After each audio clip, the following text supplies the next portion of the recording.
Gusto mong manatiling kalmado kahit anong gulo? May isang ancient superpower na nadiskubre mahigit 2,000 taon na ang nakakaraan at hanggang ngayon pwede mong gamitin sa totoong buhay. Hindi ito magic, hindi rin fantasy. Isang praktikal na paraan para i-handle ang stress, galit at problema nang hindi ka nadadala ng emosyon. Kung first time mong marinig, ang Stoicism ay isang pilosopiyang ipinanganak sa sinaunang Greece at Rome. Ang mga pangalan tulad ni Marcus Aurelius, isang Roman emperor, Seneca, isang matalinong guro, at Epictetus, isang dating alipin na naging philosopher, lahat sila nag-iwan ng aral kung paano mamuhay ng matatag at may kapayapaan kahit puro bagyo ang paligid. Ano ang core idea? Simple pero powerful. Hindi mo kontrolado ang lahat, pero kontrolado mo ang reaksyon mo. Hindi natin hawak ang traffic, ang panahon, o kung ano ang sasabihin ng ibang tao. Pero hawak natin kung paano tayo magre-respond, kalmado ba o magpapadala sa init ng ulo. At dito, nagiging relevant ang Stoicism sa modernong mundo. Sa panahon na ang tanging sure ay uncertainty, sa trabaho, sa relasyon, o kahit sa social media, kailangan natin ng anchor, isang paniniwala na magpapastable sa atin kahit anong mangyari. Kaya sa video na ito, hihimayin natin ang 12 Stoic principles na pwede mong i-apply agad. Hindi ito lecture para lang sa isip, kundi actionable steps para sa buhay mo. Kung gusto mong matuto kung paano gawing oportunidad ang obstacles, paano mag-build ng emotional resilience, at paano manatiling kalmado kahit magulo ang mundo, tapusin mo ito. Bawat minuto may practical na lesson na pwedeng mag-transform ng mindset mo. Stay until the end. Promise, sulit bawat segundo. Principle number 1. Focus on what you can control. May mga bagay sa araw-araw na automatic sumisira ng mood natin. Traffic na parang walang katapusan. Negative comments sa post mo. Biglang ulan kahit planado na ang lakad. Natural lang mainis, pero sabi ng mga Stoic, dito ka pwedeng maging malaya. Ang sekreto, mag-focus lang sa nasa control mo. Si Epictetus ang nagsabi, "It's not what happens to you, but how you react to it that matters." Isipin mo, traffic. Hindi mo pwedeng paandarin ang mga kotse sa unahan. Pero hawak mo kung paano gagamitin ang oras na yon. Pwede kang magmura at ma-stress, o pwede kang makinig ng podcast, audiobook, o paboritong kanta. Hindi nagbago ang sitwasyon, pero nagbago ang epekto sa'yo. Dahil ikaw mismo ang pumili ng reaksyon mo. Ganon din sa mga taong nang babash. Hindi mo kontrolado kung anong sasabihin nila. Pero kontrolado mo kung papatulan mo ba o tatawanan lang. Sa bawat choice na ginagawa mo, mas pinapalakas mo ang sarili mong peace of mind. Si Marcus Aurelius mismo ang nagpaalala, "You have power over your mind, not outside events. Realize this, and you will find strength." Ibig sabihin, huwag mong sayangin ang energy sa bagay na wala kang hawak. Ibigay mo ang buong lakas mo sa bagay na kaya mong baguhin. Actions mo, habits mo, at mindset mo. Practical step, kapag may problema, tanungin mo agad, kontrolado ko ba ito? Kung hindi, bitawan. Kung oo, gumawa ng konkretong aksyon. Simple lang, pero life-changing. At tandaan, hindi kailangan maging perfect. Ang mahalaga ay practice, araw-araw, paulit-ulit. Doon mo mararamdaman na kahit magulo ang mundo, kaya mong manatiling kalmado. Principle number 2, embracing obstacles as opportunities. Normal sa atin na tingnan ang obstacles bilang sagabal, parang pader na humaharang sa daan. Pero ang mga Stoic, pinaliktad nila ang mindset na yan. Sabi ni Marcus Aurelius, "The impediment to action advances action. What stands in the way becomes the way." Ibig sabihin, ang problema mismo ang nagiging tulay papunta sa susunod mong level. Hindi siya hadlang, kundi pagkakataon para lumakas. Isipin mo, nag-apply ka ng trabaho, tapos sunod-sunod ang rejection. Madali kang panghinaan ng loob, pero pwede mo rin siyang gamiting feedback. Baka kailangan mong ayusin ang resume mo, dagdagan ang skill set, o mag-practice sa interview. Ang bawat hindi ay nagsasanay sa'yo para sa mas malaking oo. O kaya personal conflict, nakaka-drain, nakaka-stress. Pero dun mo natututunan ang pasensya, tamang pakikinig, at mas malinaw na communication. Ang init ng ulo ay nagiging chance para mag-practice ng self-control at empathy. Psychologist Carl Jung once said, "What you resist, persists." Kapag nilalabanan mo lang ang obstacles, lalo kang naiipit. Pero kapag tinanggap mo at inaral, doon mo sila natatalo. Practical step, tuwing may challenge, huwag agad tanungin, bakit ako? Baguhin mo, ano ang matututunan ko dito? Isulat ang sagot. Kahit simpleng lesson lang, malaking hakbang na yan. Hindi ibig sabihin na magiging madali ang buhay. Pero kapag tinrato mo ang bawat obstacle bilang teacher, lumalabas ka na mas matatag, mas matalino, at mas handa. Sa Stoicism, bawat sagabal ay stepping stone. Kaya next time na may harang sa daan mo, tandaan, baka ito ang mismong daan papunta sa growth mo. Principle number 3, living in the present moment. Maraming nagsasabi, live in the now. Pero ano ba talaga ibig sabihin nito? Para sa mga Stoic, simple lang. Ang buhay ay nangyayari dito at ngayon. Hindi bukas, hindi kahapon. Sabi ni Marcus Aurelius, do not dwell in the past, do not dream of the future. Concentrate the mind on the present moment. Bakit? Kasi kapag sobra kang nakatingin sa nakaraan, nadadala ka ng regret. Kapag puro future naman, lalamunin ka ng anxiety. Pero kapag nasa ngayon ka, doon mo tunay na nararanasan ang buhay. Halimbawa, kumakain ka, imbes na nagmamadali habang nag-i-scroll ng phone, subukan mong namnamin ang bawat kagat, lasa, amoy, texture. O habang naglalakad, pansinin ang hangin, ang mga tunog sa paligid. Simple, pero biglang lumalalim ang appreciation mo sa mga maliliit na bagay. Si Seneca mismo ang nagsabi, true happiness is to enjoy the present without anxious dependence upon the future. Ang ibig sabihin, masaya ka hindi dahil perfect ang lahat, kundi dahil kaya mong i-appreciate ang kung anong meron ka ngayon. Practical step, kapag nahuli mong nagwa-wander ang isip mo, gawin ang 60 segundong reset. Tumigil sandali, tumingin sa paligid, at pangalanan ang 3 bagay na nakikita mo, 2 bagay na naririnig mo, at 1 bagay na nararamdaman mo. Boom! Nasa present moment ka na. Living in the present doesn't mean kalimutan ang past o ignore ang future. Ang ibig sabihin, gamitin ang lessons ng nakaraan at planuhin ang bukas. Pero huwag hayaang nakawin nito ang joy ng ngayon. Dito lang tayo pwedeng magmahal, tumawa, at mabuhay ng totoo sa present moment. Principle number 4, building self-discipline.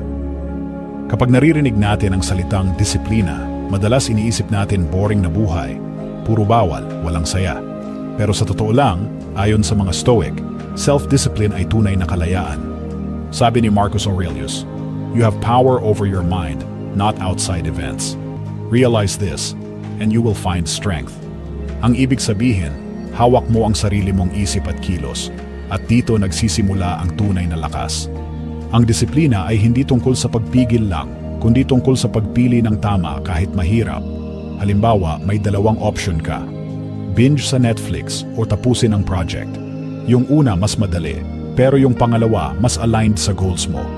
Sa tuwing pipiliin mo ang mas mahirap, pero tama, mas lumalakas ang muscle ng disiplina mo. Ganito rin sa pera, pwede mong gastusin agad o i-save para sa mas malaking pangarap. Sa health, pwede kang mag-skip ng workout o pwede mong gawin kahit 20 minuto lang. Sa relationships, pwede mong sundin ang init ng ulo o pwede mong piliin ang pasensya. Si Seneca nagpaalala, no man is free who is not master of himself. Kung ikaw ang may hawak sa sarili mong desires at impulses, ikaw ang tunay na malaya. Practical step. Huwag mong isipin na kailangan mong baguhin agad lahat. Pumili lang ng isang maliit na habit, tulad ng 2 minutong meditation o pag-off ng phone 30 minuto bago matulog. Kapag naging consistent ka, doon lumalakas ang disiplina mo unti-unti. Self-discipline hindi one-time na big action. Ito ay araw-araw na pagpili, small wins na bumubuo ng big results. Tandaan, hindi perfect ang habol, kundi progress. At bawat araw na disiplinado ka, mas lumalapit ka sa best version ng sarili mo.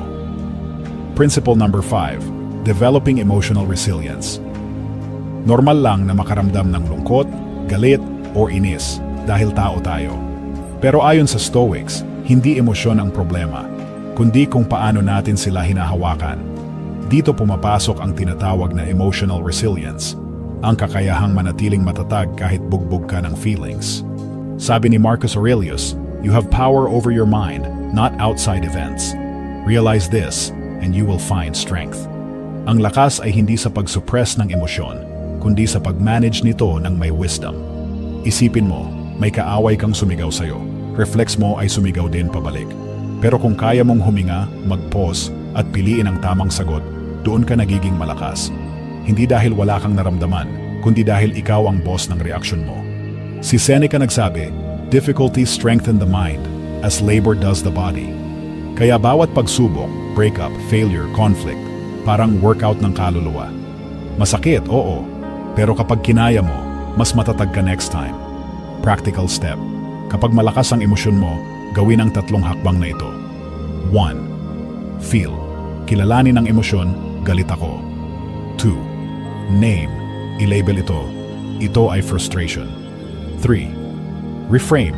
Itanong, anong choice ko na align sa values ko? Pwede ring gumamit ng tools tulad ng journaling, talking to a trusted friend, o simpleng breathing exercise. Si Epictetus nagpaalala, it's not what happens to you, but how you react to it that matters. Kaya kahit hindi mo kontrolado ang wave ng feelings, hawak mo kung paano ka sasakay dito. Ang goal, hindi maging bato na walang emosyon, kundi maging surfer, kayang sumabay sa alon, at manatiling buo kahit malakas ang hampas. Principle number 6. Memento mori. Remember you will die. Medyo matindi pakinggan, memento mori. Alalahanin mong mamamatay ka. Pero para sa mga stoic, hindi ito para takutin ka, kundi para gisingin ka, para ipaalala na maikli ang buhay, kaya huwag mong sayangin. Sabi ni Marcus Aurelius, you could live life right now. Let that determine what you do and say and think. Hindi ibig sabihin maging negative, kundi maging intentional. Kung alam mong limitado ang oras, pipiliin mo bang ubusin ito sa galit, chismis, at walang saysay na bagay? O gagamitin mo sa paggawa ng meaningful na bagay, pakikipag-ayos sa mahal mo sa buhay, at pagsunod sa passion mo? Si Seneca nagsulat ng On the Shortness of Life, at malinaw ang aral niya. Hindi maiksi ang buhay kung gagamitin natin ng tama. Pero kung araw-araw ay puro delay at distraction, bigla na lang tayong tatanda na walang nagawa.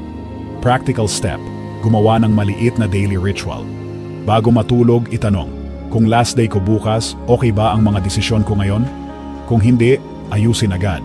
O kaya tuwing umaga, piliin mong mag-message ng I love you sa mahal mo. Simple, pero life-changing kapag nawala ang oras.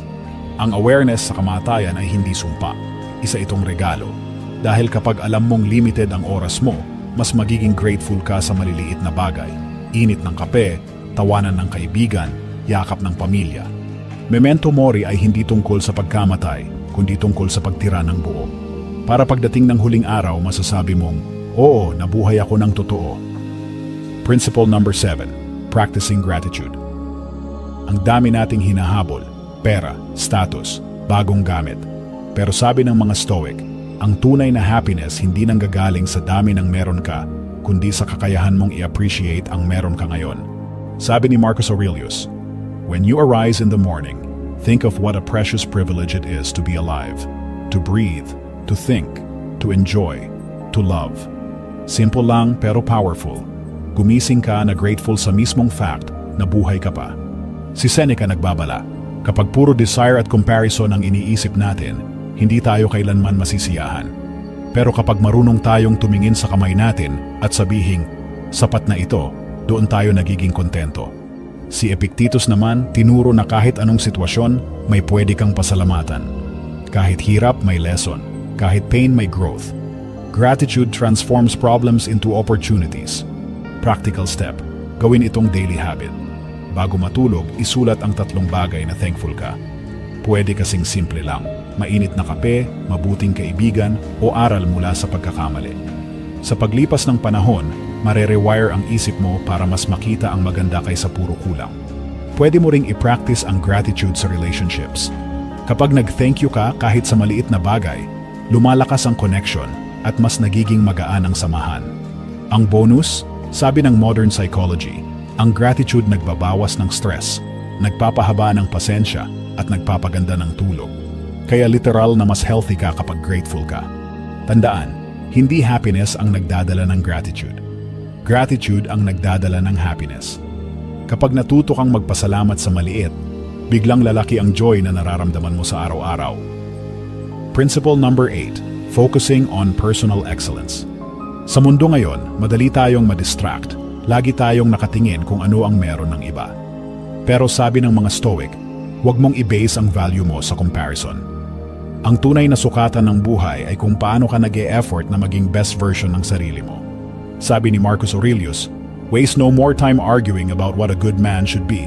Be one. Hindi na kailangan ng endless debate, ang kailangan ay aksyon. Si Seneca naman tinuro na ang excellence ay hindi galing sa titles o kayamanan, kundi sa character. Kapag consistent kang namimili ng tama, dun mo nade-develop ang sarili mo. At si Epictetus, lagi niyang pinaalala, responsibilidad natin na ayusin ang nasa loob natin, isip, ugali at kilos. Dahil kapag ito'y maayos, natural na susunod ang ibang bagay. Practical step, gumawa ng personal standard. Piliin ang isang value na mahalaga sa iyo, halimbawa honesty, patience o discipline, at i-apply ito today. Kahit maliit na aksyon lang. Kapag araw-araw mong inuulit, doon mo mabubuo ang excellence. Sabi nga ni Aristotle, excellence is never an accident. It is the result of high intention, sincere effort, and intelligent execution. Hindi siya biglaan, step by step, choice by choice. At tandaan, excellence ay hindi perfection. Hindi mo kailangang maging flawless. Ang mahalaga, nag-i-improve ka, natututo, at tumatayo muli sa bawat pagkakamali. Kapag ginawa mong standard ang personal excellence, hindi ka na basta nadadala ng ingay ng mundo. Nakatuon ka sa sarili mong growth. At dito mo makikita ang tunay na strength at fulfillment. Principle number 9, not caring what others think. Sa panahon ng social media, madaling malunod sa likes, comments, at kung anong tingin ng ibang tao. Pero sabi ng mga Stoic, kung self-worth mo ay nakabase sa opinyon ng iba, lagi kang magiging alipin ng validation. Sabi ni Marcus Aurelius, I have often wondered how it is that every man loves himself more than all the rest of men, but yet sets less value on his own opinion of himself than on the opinions of others. Parang ironic, di ba? Mas pinapakinggan pa natin ang boses ng iba kaysa sa sarili nating konsensya. Si Seneca nagpaalala, ang tunay na contentment ay galing sa pagiging totoo sa sarili, hindi sa paghabol ng approval. At si Epictetus naman, malinaw, kung wala sa kontrol mo ang iniisip ng iba, bakit mo uubusin ang lakas mo doon? Practical step, kapag may sinabi ang iba laban sa'yo, bago ka maapektuhan, itanong, helpful ba ito sa growth ko? Kung oo, gamitin mo bilang feedback. Kung hindi, bitawan. Pwede mo ring i-ground ang sarili mo sa values mo. Halimbawa, kung value mo ay honesty, hanggat nagsasabi ka ng totoo, hindi mahalaga kung hindi lahat sumasang-ayon. Ang mahalaga, aligned ka sa standards mo. Si Aristotle mismo ang nagsabi tungkol sa golden mean, balance. Hindi ibig sabihin baliwalain lahat ng feedback, pero piliin lang yung constructive at huwag magpaalipin sa noise. Kapag natutunan mong huwag magpa-stress sa opinyon ng iba, nagiging free ka. Free para maging authentic. Free para sundan ang landas na ikaw mismo ang pumili. At doon, makakahanap ka ng totoong peace of mind. Principle number 10, accepting change. Kung may isang bagay na siguradong constant sa buhay, ito ay pagbabago. Seasons nagbabago, tao dumarating at umaalis, at pati tayo mismo, nag-iiba araw-araw. Kaya sabi ng mga Stoic, ang tunay na kalayaan ay nasa kakayahan nating tanggapin at yakapin ang change. Marcus Aurelius wrote, accept whatever comes to you woven in the pattern of your destiny, for what could more aptly fit your needs. Ang ibig sabihin, lahat ng nangyayari, parte ng mas malaking kwento. Hindi aksidente, kundi parte ng growth mo. Si Seneca nagpaalala, kung masyado kang kumakapit sa kung ano ang meron ka ngayon, tiyak madidisappoint ka dahil lahat ng bagay temporary. At si Epictetus, simple lang. Hindi mo kontrolado ang external events, pero kontrolado mo ang attitude mo sa kanila. Practical step, gumawa ng CIA list tuwing linggo. C. Control. Ano ang kaya mong baguhin? I. Influence. Saan ka makakaapekto kahit kaunti? A. Accept. Ano ang kailangan mong yakapin at bitawan? Halimbawa, may restructuring sa trabaho. Hindi mo kontrolado ang desisyon ng management, pero kontrolado mo kung paano ka mag-a-adjust at anong skills ang i-develop mo para maging ready.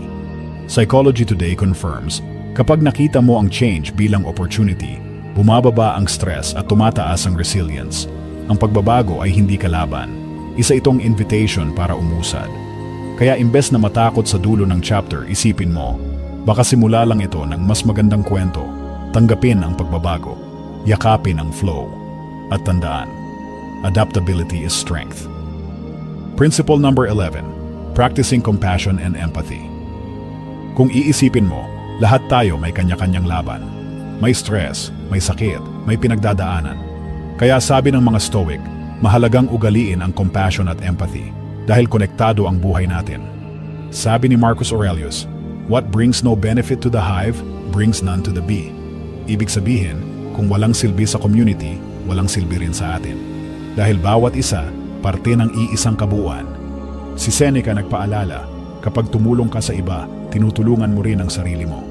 Dahil ang kindness, parang bumerang, lagi itong bumabalik.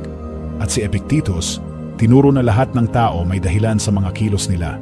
Hindi para i-condone, pero para intindihin.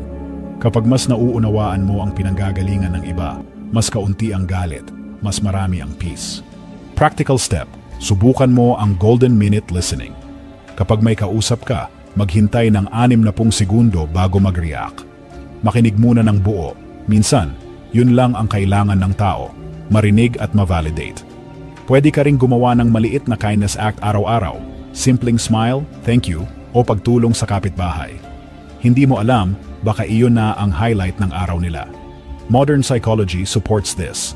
Empathy strengthens relationships at nagpapababa ng stress. At higit pa roon, mas nagiging meaningful ang buhay kapag connected ka sa iba. Compassion at empathy ay hindi kahinaan. Ito ang tunay na lakas, ang kakayahang unawain at magmalasakit kahit sa gitna ng sariling problema. Sa dulo, mas masarap mabuhay sa mundong mas mabait at tayo mismo ang pwedeng magsimula noon. Principle number 12. Reflecting and reviewing regularly. Sa bilis ng mundo ngayon, madalas tuloy-tuloy lang tayo, work, scroll, tulog, paulit-ulit. Pero sabi ng mga Stoic, kung hindi ka titigil para mag-reflect, baka mabuhay ka lang ng automatic, hindi intentional. Kaya mahalaga ang regular reflection at review. Si Marcus Aurelius mismo, emperor na, nagsusulat pa rin gabi-gabi sa journal niya. Sa meditations, siya mismo ang nag-o-audit ng isip at gawa niya, parang personal mirror. Sabi niya, the happiness of your life depends upon the quality of your thoughts. Si Seneca, tinuring ang buhay na parang play. Kaya kailangan mong tanungin, ginagampanan ko ba ang role ko ng maayos? O nawawala ako sa script ng values ko? At si Epictetus naman, tinuro sa students niya, bago matulog, tanungin ang sarili, ano ang nagawa kong tama? Ano ang mali? Ano ang naiwan? Hindi para husgahan ang sarili, kundi para mag-improve. Practical step, gawin itong nightly ritual. Bago matulog, sagutin ang 3 tanong. Ano ang proud moment ko today? Ano ang pwede kong ayusin? Ano ang next step bukas? Kung isusulat mo ito, mas powerful dahil nakikita mo ang progress mo sa paglipas ng panahon. Pwede mo ring idagdag ang gratitude. Ilista ang kahit isang bagay na thankful ka para hindi puro mali ang nakikita mo, kundi pati ang blessings. Ang reflection ay hindi self-criticism, kundi self-awareness. Hindi para sirain ang sarili, kundi para i-align ulit sa values mo. Kapag natuto kang mag-pause at mag-review regularly, mas malinaw ang isip, mas intentional ang kilos, at mas grounded ka sa life purpose mo. Sa simpleng habit na ito, masisigurado mong hindi lang basta umaagos ang buhay, ikaw mismo ang nagmamaneho nito. Ngayon alam mo na ang 12 Stoic principles. Pero paano mo ito maisasama sa araw-araw na gawain mo? Simple lang, gawin mo ang Stoic Daily Stack. 5 minuto lang bawat araw, pero kaya nitong baguhin ang mindset mo. 1. 3 breaths at label, 30 segundo. Huminga ng malalim, tapos pangalanan ang iniisip o nararamdaman mo. Stress, worry, excitement, awareness is power. 2. Present scan, 60 segundo. Tumigil at obserbahan ang paligid. Ano ang nakikita mo? Ano ang naririnig mo? Ano ang nararamdaman mo? Ito ang anchor mo sa ngayon. 3. CIA list, 60 segundo. Ihiwalay kung ano ang control, influence, at accept. Focus lang sa hawak mo. 4. Gratitude. 3. 60 seconds. Isulat o banggitin ang 3 bagay na thankful ka kahit gaano kaliit. 5. Night audit. 70 segundo. Bago matulog, tanungin, ano ang nagawa kong tama?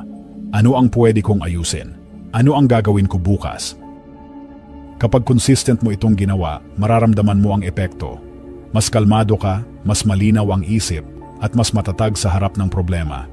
Tandaan, hindi ang challenges ang nagdi-define sa atin, kundi kung paano tayo magre-respond. At sa bawat araw na nagpa-practice ka ng Stoic habits, mas nagiging resilient, intentional, at free ka.